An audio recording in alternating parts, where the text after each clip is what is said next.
Assalamualaikum warahmatullahi wabarakatuh. Selamat sore, selamat berjumpa kembali dengan podcast kesayangan kita bersama, Nasi Umat Channel, Majelis Wilayah Kahmi Sumatera Utara. Kali ini kembali kita menghadirkan narasumber kita yang tidak asing lagi, yaitu Sekretaris Umum Majelis Wilayah Kahmi Sumatera Utara, Adinda Haji Dadang Darmawan Pasaribu MSI. Selamat sore Mas Dadang. Selamat sore Bang Ujung. Kali ini kita akan membahas sesuai dengan situasi bangsa Indonesia yang akan menghadapi peringatan Hari Kemerdekaan Republik Indonesia yang ke-78 ya. 78. Iya. Untuk itu kita ingin meminta bagaimana Bung Dadang melihat atau memaknai daripada kemerdekaan itu, baik dalam perspektif keilmuan maupun dalam perspektif pragmatis dan juga substansi daripada kemerdekaan itu sendiri. Dipersilakan Pak Dadang. Iya, terima kasih Bang Ujung. Pertama, makna kemerdekaan ini kalau kita lihat adalah suatu bentuk pembebasan bangsa Indonesia dari penjajahan Belanda pada saat itu, untuk kemudian kita melepaskan diri, membebaskan dan kemudian melahirkan suatu bangsa baru, yaitu bangsa Indonesia. Oleh karena itu, kalau kita refleksikan apa yang terjadi di tahun 45 lalu, maka pastinya makna kemerdekaan ini akan lebih bernilai batiniah, karena perjuangan dalam rangka memerdekakan bangsa ini tentu saja bukan perjuangan yang mudah. Banyak yang dikorbankan pada saat itu, baik korban perasaan, korban harta benda, bahkan korban diri, korban nyawa. Dan itu mereka pertaruhkan hanya untuk melihat kita hari ini merdeka dan sejajar dengan bangsa-bangsa yang lain. Secara substansi, kemerdekaan itu tentu saja adalah suatu kebebasan yang ditunggu-tunggu oleh semua bangsa-bangsa di dunia ini.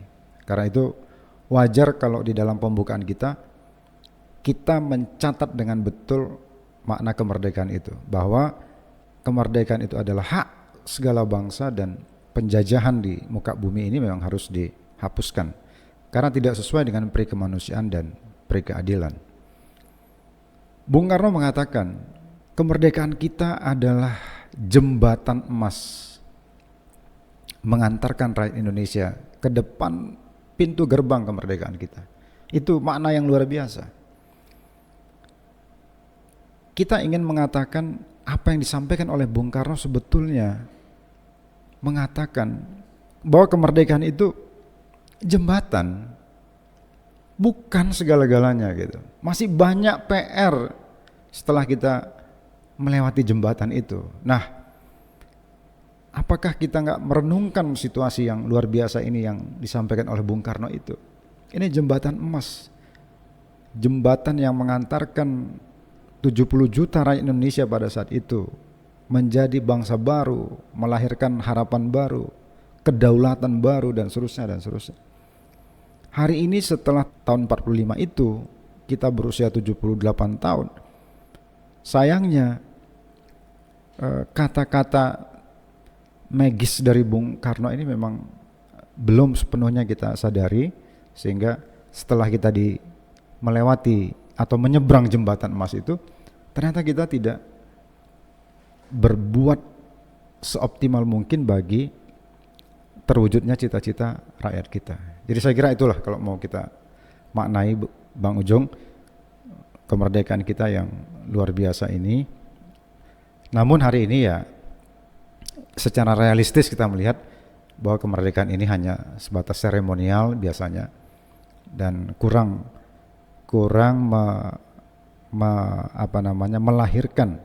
melahirkan refleksi yang reflektif gitu. Sehingga makna kemerdekaan bisa menghunjam di dalam sanubari bangsa ini dan menginsapi apa yang terjadi hari ini, dan kita kemudian berbuat untuk menyongsong sebetulnya tujuan akhir dari bangsa ini kita. Oke. Kalau dulu pada tahun 45 dan tahun-tahun sebelumnya, musuh kita bersama adalah kaum kolonialisme ya, atau kaum penjajah.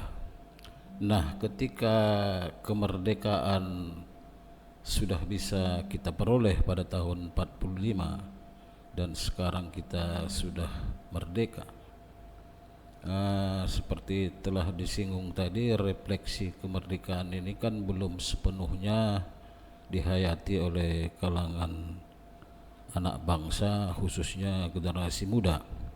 Nah, sekarang ini menurut Mas Dadang ini bagaimana seharusnya tugas daripada pemerintah ini supaya rakyat Indonesia ini benar-benar merasa merdeka begitu?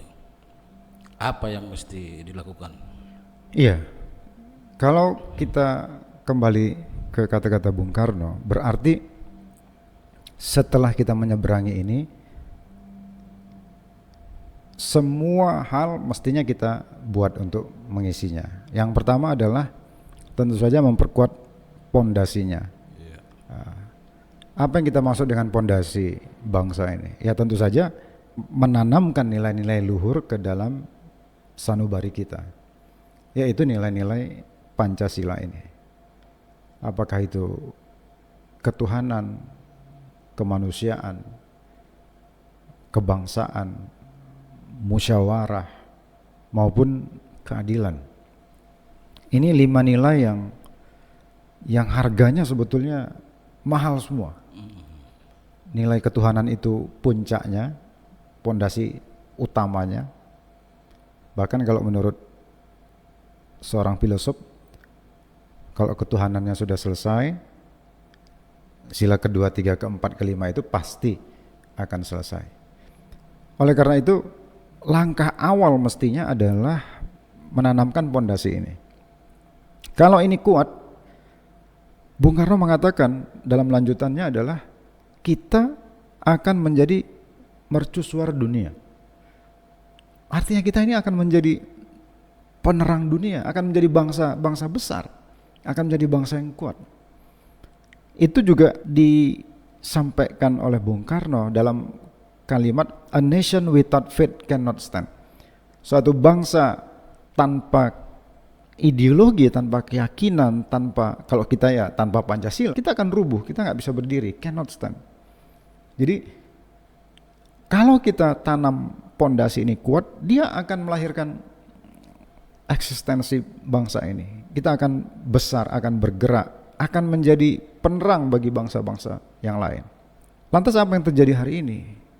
Ketika pondasi ini tidak ada, semua pilar-pilar yang berdiri di atasnya, apakah itu pilar ekonomi, pilar politik, pilar sosial, pilar budaya, pilar hukum, pilar pendidikan, ternyata rapuh semua gitu. Contoh misalnya ekonomi. Ekonomi kita mestinya dalam konteks Pancasila ekonomi gotong royong, ekonomi saling membantu, bukan saling membasmi di antara kita hari ini.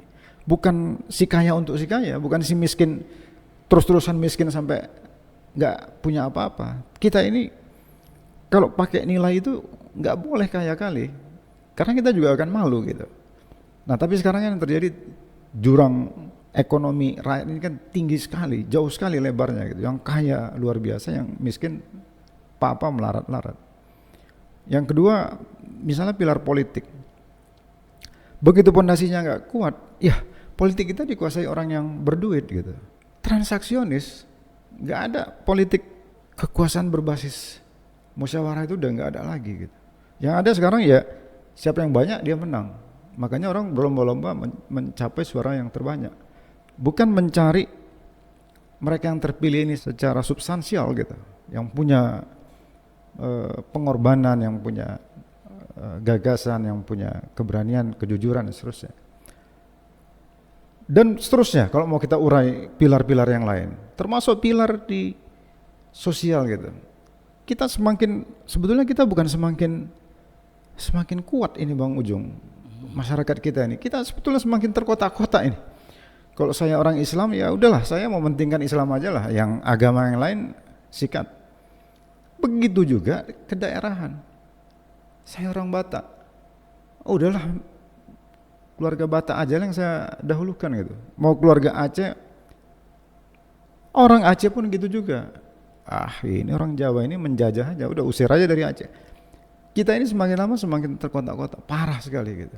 Jadi apalagi biasanya menjelang pilpres atau pilkada terjadi polarisasi begitu ya.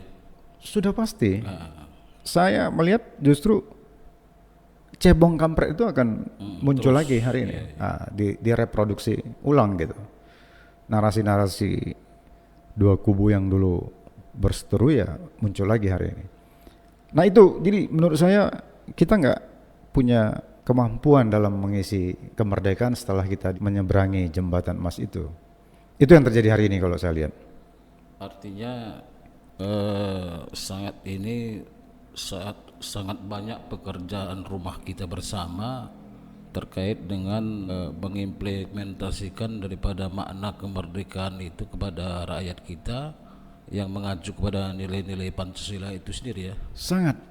PR kita ini terutama PR bagi para pemimpin kita ini. Presiden, menteri, pejabat, gubernur, para bupati, wali kota yang jumlahnya 600-an orang ini. Saya kira mereka di pundak mereka sebetulnya PR ini gitu. Kalau rakyat ini kan ngikut ya. Kalau emang sistemnya seperti ini ya mereka oke aja gitu. Nah sekarang PR besar bagi para pemimpin ini bisa nggak mereka selesaikan gitu. Kalau kita kan pulang sekolah ngerjakan PR gitu.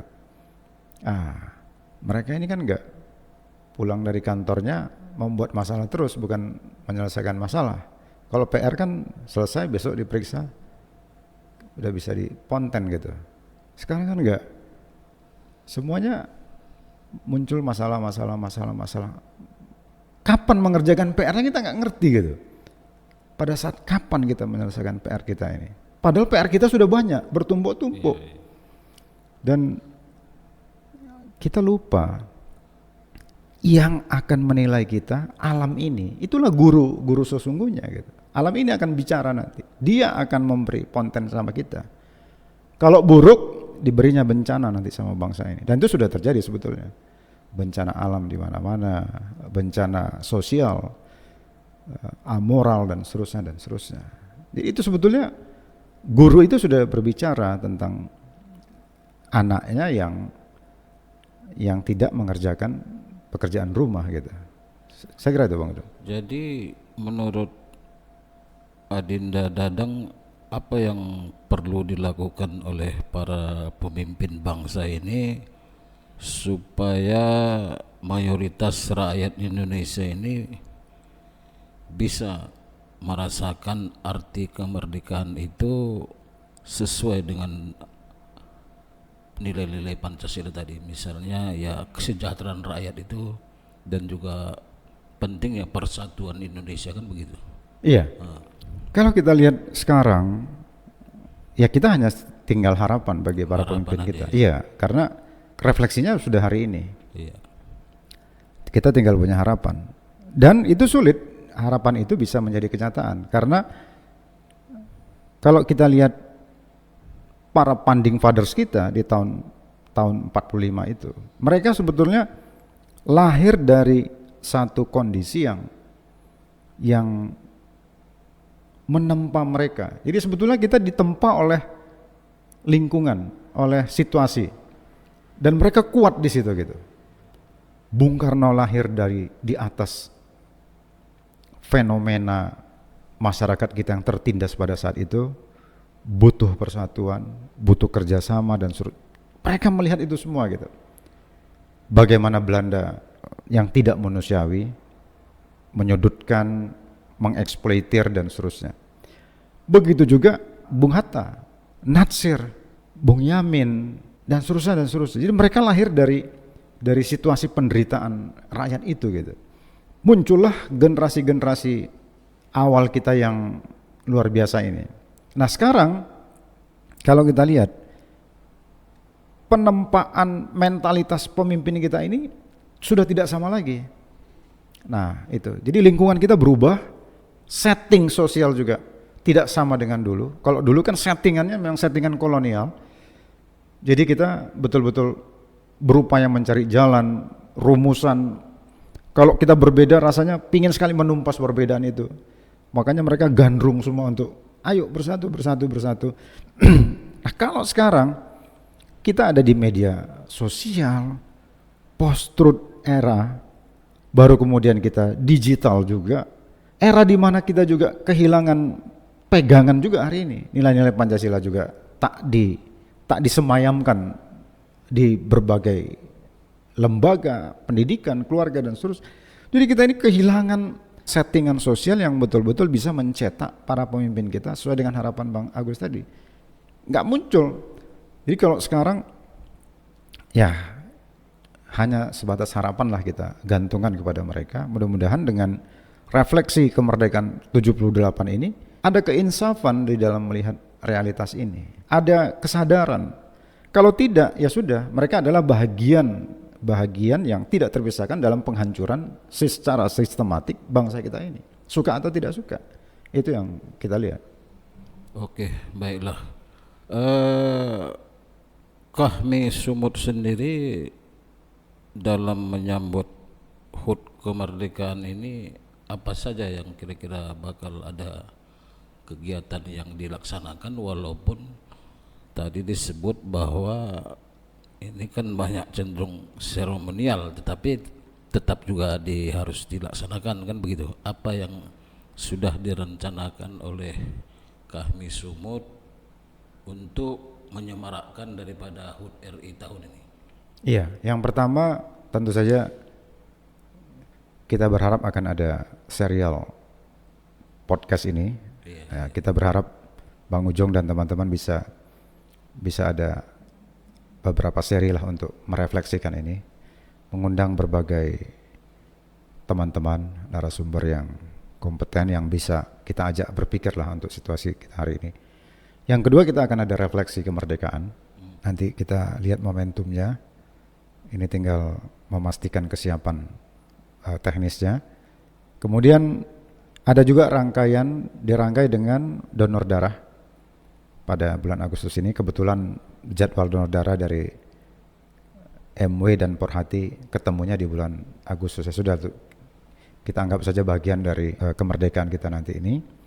Yang keempat, ada juga ya seperti biasalah seremoninya, perlombaan untuk mempersaudarakan kita lah. Misalnya ada pertandingan trup gembira, catur, mungkin yang lain-lain. Saya kira itu Bang Ujong. Memang tidak banyak karena tekanan kita ya pada refleksi itulah. Iya. Ada narasumber juga yang akan diundang ya? Iya, iya. Dan kita berharap narasumber ini dari tingkat nasional agar lebih bisa menjelaskan kepada kita di daerah ini apa sebetulnya yang terjadi saat ini. Tetapi pada intinya Kahmi Sumatera Utara terus bergerak ya, dan sangat banyak kegiatan. Mesti Bang Agus, karena cuma itu sebagai ormas yang bisa kita lakukan, harus bergerak gitu. Nah, kalau tidak ya nggak ada gunanya kita sebagai ormas. Kalau diam bergerak saja, belum tentu juga kita bugar gitu, apalagi tidak bergerak. Mudah-mudahan dengan pergerakan ini tubuh kita bergerak, kebugaran muncul, ya muncullah semangat dan ide-ide kita kan untuk bisa ikut sertalah bangun bangsa ini. Artinya sebetulnya tidak berlebihan juga kita sebut kalau kami Sumatera Utara ini sudah bisa memaknai kemerdekaan itu sendiri ya, minimal di internalnya terwujud kebersamaan kan begitu. Mesti Bang. Iya, paling tidak kita refleksikan dulu di tubuh kita lah, di kahmi kita ini. Ya, mudah-mudahan dengan semua kekompakan ini, kesamaan pandangan ini, ya mudah-mudahan kita bisa memberikan sesuatu pada masyarakat Sumatera Utara. Oke, baiklah para pemirsa di rumah, demikianlah bincang-bincang singkat tapi sangat bermakna antara saya dengan Sekretaris Umum Kahmi Sumatera Utara yang juga dikenal sebagai seorang dosen di sejumlah perguruan tinggi dan juga beberapa jabatan-jabatan penting lainnya. Demikian saja, billahi taufiq wal hidayah. Assalamualaikum warahmatullahi wabarakatuh. Waalaikumsalam.